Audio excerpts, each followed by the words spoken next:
অনেক মহিলা মা বোনেরা বলে থাকেন যে হুজুর দোয়া কবুল হয় না, মনের আশা পূরণ হয় না, প্রয়োজন পূরণ হয় না, দোয়া করি অনেক দিন যাবৎ কিন্তু আল্লাহ তাআলা দোয়া কবুল করেন না।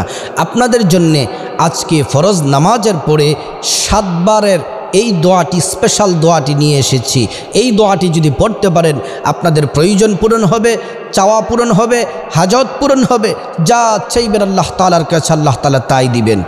কিন্তু আমার মা বোনেরা, আপনারা আগে পবিত্র থাকতে হবে, পবিত্রতা হাসিল করতে হবে, নামাজ পড়তে হবে এবং আল্লাহর উপর পূর্ণ তাওয়াক্কুল রাখতে হবে।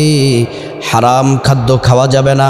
এই কাজগুলো যদি মেনটেন করে সঠিকভাবে পালন করে যদি তারপর নামাজ পড়ে যদি আপনারা যদি এই দোয়াটি যদি 7 বার পড়তে পারেন, আল্লাহি আল্লাহর কসম আপনার হাজত পূরণ হবে, মনের আশা আল্লাহ তাআলা পূরণ করবেন। এজন্য প্রিয় দিনী ভাই ও বোন, প্রথম নাম্বার শর্ত হচ্ছে আপনাকে পবিত্র হতে হবে। পবিত্র হওয়ার জন্য আল্লাহ রাব্বুল আলামিন নির্দেশ দিয়েছেন কোরআনে। আল্লাহ বলছেন, ইয়া আইয়ুহাল্লাযীনা আমানু ইগসিলু ওয়ুজুহাকুম ওয়া আইদিয়াকুম ইলাল মারাফিক ওয়ামসাহু বিরুউসিকুম ওয়া আরজুলাকুম ইলাল কা'বাইন। দয়াময় আল্লাহ তাআলা বলছেন, ও দুনিয়ার মানুষ শোনো, ও ঈমানদারেরা শোনো, ইগসিলু ওয়ুজুহাকুম, তোমরা ওযু করো, পবিত্রতা হাসিল করো নামাজে যাওয়ার আগে। তোমাদের মুখমণ্ডল ধৌত করো, 2 হাত কনুই সহ ধৌত করো, মাথা মাসাহ করো, 2 পায়ের টাকনু সহ ধৌত করো। আল্লাহ কোরআনে নির্দেশ দিয়েছেন। তারপরে কোরআনের 82 জায়গার মধ্যে আল্লাহ সালাত কায়েমের নির্দেশ দিয়েছেন। 82 জায়গার মধ্যে আল্লাহ রাব্বুল আলামিন সালাত কায়েমের জন্য নির্দেশ দিয়েছেন। পুরুষদেরকে বলছি, শুধু নামাজ পড়লে, নিজে নামাজ পড়লে হবে না, ঘরের স্ত্রীকে নামাজ পড়ার জন্য উদ্বুদ্ধ করতে হবে, সন্তানদেরকে উদ্বুদ্ধ করতে হবে, ভাই বোন মা বাবাদেরকে নামাজ পড়ার জন্য বলতে হবে। আর শুধুমাত্র ঘরের স্ত্রীরা নামাজ পড়লে হবে না, ছেলে মেয়েদেরকে নামাজ পড়ার জন্য বলতে হবে, ভাই বোনদেরকে বলতে হবে, স্বামীদেরকে বলতে হবে, স্বামীকে বলতে হবে নামাজ পড়ার জন্যে। ঘরের মধ্যে যারা আছে সবাইকে বলতে হবে নামাজ পড়ার জন্যে। আল্লাহ কোরআনে নামাজের গুরুত্ব খুব দিয়েছেন। নামাজ হচ্ছে এমন একটি ইবাদত, ঈমান আনার পরে সবচেয়ে গুরুত্বপূর্ণ যেই কাজ সেটি হচ্ছে নামাজ পড়া, সালাত পড়া, সালাত পড়া। আল্লাহর নবী যেদিন ইন্তেকাল করবেন, ইন্তেকালের পূর্ব মুহূর্তে একটি কথা গুরুত্বের সাথে 3 বার বলেছিলেন। শেষ কথা হলো তিনি বলছেন, আকিমিস সালাহ উম্মাত সালাহ, সালাহ নামাজ পড়ো, নামাজ পড়ো, নামাজ পড়ো, সালাত কায়েম করো, সালাত কায়েম করো। আল্লাহর রাসূল সাল্লাল্লাহু আলাইহি ওয়াসাল্লাম বলছেন। আজকে দেখা যায় মা বোনেরা নামাজ পড়ে না কিন্তু আল্লাহর কাছে দোয়া করে। তো নামাজ না পড়ে আল্লাহর কাছে দোয়া করলে আপনার দোয়া কবুল হবে না। আপনি নামাজ পড়তে হবে, তারপরে দোয়া করলে দোয়া কবুল হবে। নামাজ হচ্ছে এমন একটা ইবাদত, ইবাদতের মধ্যে সবচেয়ে শ্রেষ্ঠ ইবাদত হলো নামাজ। আল্লাহর রাসূল সাল্লাল্লাহু আলাইহি ওয়াসাল্লাম বলছেন, আমার কোন উম্মত যদি, নরনারী যদি নামাজ পড়ে, নামাজের নিয়ত করে, নামাজের নিয়ত করার পরে যদি তারা সূরা কেরাত পড়ার পরে রুকু করে, রুকু থেকে যদি সিজদায় যায়, সিজদার মধ্যে যতক্ষণ থাকে আল্লাহ রাব্বুল আলামিন বললেন ততক্ষণ পর্যন্ত আল্লাহ এবং বান্দার মাঝখানে কোনো পর্দা থাকে না। নারীরা যদি সিজদার মধ্যে যতক্ষণ থাকে আল্লাহ এবং বান্দির মাঝখানে কোনো পর্দা থাকে না। এবং পুরুষরা যখন নামাজ পড়ে আল্লাহ এবং বান্দার মাঝখানে কোনো পর্দা থাকে না।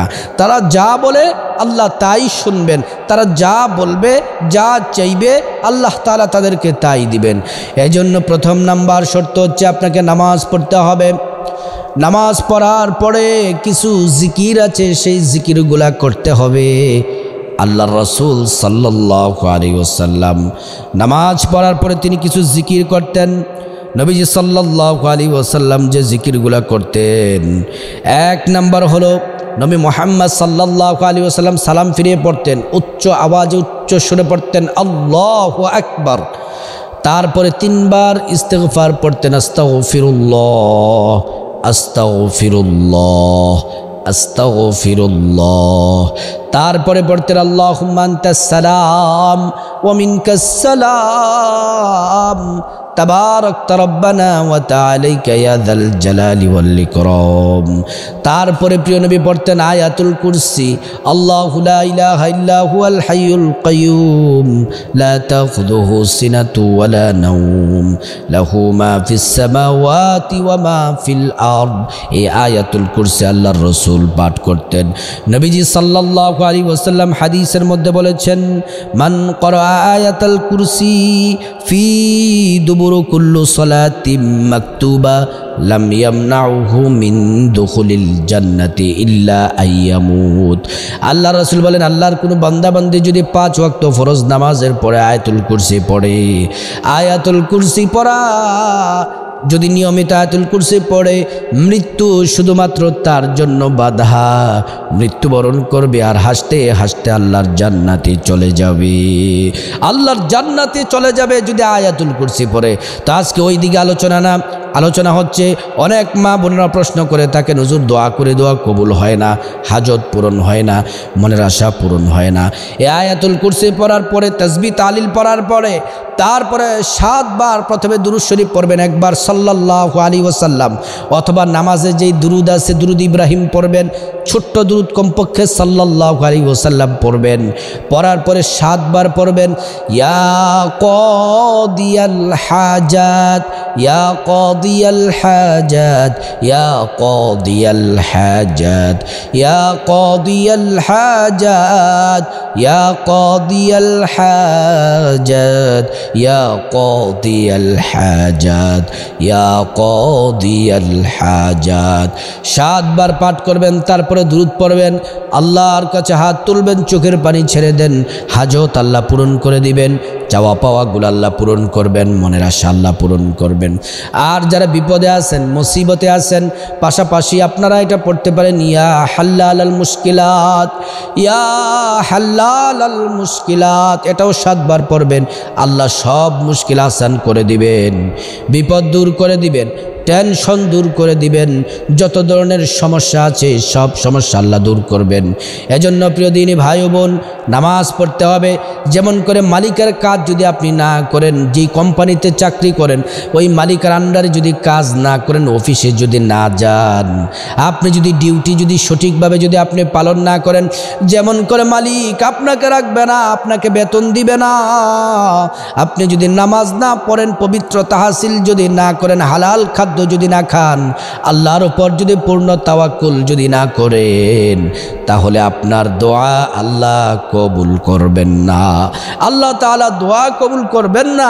এজন্য প্রিয় দিনী ভাই ও বোন, নামাজ পড়তে হবে, হালাল খাদ্য খেতে হবে, তারপর আপনি এই দোয়াটি, হাজত পূরণ হওয়ার দোয়াটি 7 বার পড়ুন। হাজত পূরণ হবে, টাকা পয়সা ধন দৌলত যা চাইবেন আল্লাহ তাআলা তাই দিবে। আল্লাহ পাক বেশি বেশি করে এই দোয়াটি পড়ার আল্লাহ তাআলা তৌফিক দান করুক।